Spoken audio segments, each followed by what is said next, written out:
வணக்கம் நண்பர்களே.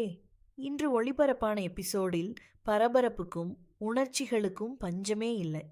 இளமதி தனது அம்மாவை காப்பாற்ற வேண்டிய கட்டாயத்தில் ஒரு பெரிய முடிவை எடுக்க முயற்சிக்கிறாள். ஆனால் கடைசி நேரத்தில் நடந்த ஒரு சம்பவம் அனைவரையும் ஆச்சரியத்தில் ஆழ்த்துகிறது. என்ன நடந்தது என்பதை இந்த வீடியோவில் முழுமையாக பார்க்கலாம். இன்றைய எபிசோடில் இளமதி மிகவும் கடினமான சூழ்நிலையில் சிக்கியிருக்கிறாள். தனது அம்மாவின் உயிரை காப்பாற்ற பணம் தேவைப்படுவதால் அவள் மனதிற்கு விருப்பமில்லாமல் சில ஆவணங்களில் கையெழுத்திட வேண்டிய நிலை ஏற்படுகிறது. அப்போது எதிர்த்தரப்பினர் உண்மை, நேர்மை எல்லாம் புத்தகத்தில் படிப்பதற்கு நல்லது, ஆனால் நிஜ வாழ்க்கையில் அது வேலை செய்யாது என்று கூறி இளமதியின் மனதை உடைக்க முயற்சிக்கிறார்கள்.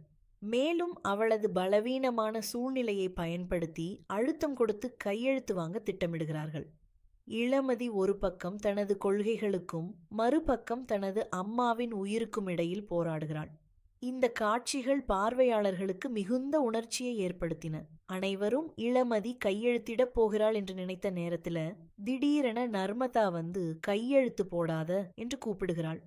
இந்த ஒரு காட்சி எபிசோடிடம் மிகப்பெரிய திருப்பமாக அமைந்தது.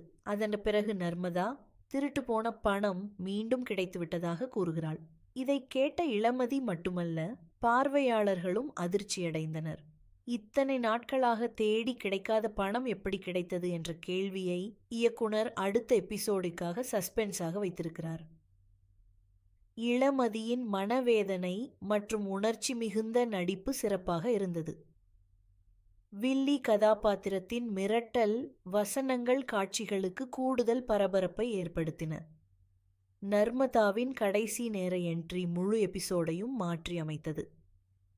திருட்டு போன பணம் மீண்டும் கிடைத்தது என்ற தகவல் அடுத்த எபிசோடின் எதிர்பார்ப்பை அதிகரித்துள்ளது. மொத்தத்தில் இன்று ஒளிபரப்பான எபிசோடு உணர்ச்சி, பதட்டம் மற்றும் சஸ்பென்ஸ் நிறைந்த ஒரு சிறப்பான எபிசோடாக அமைந்தது.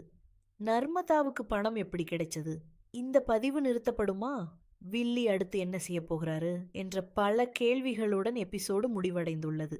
இந்த எபிசோடு பற்றிய உங்கள் கருத்தை கமெண்டில் சொல்லுங்கள்.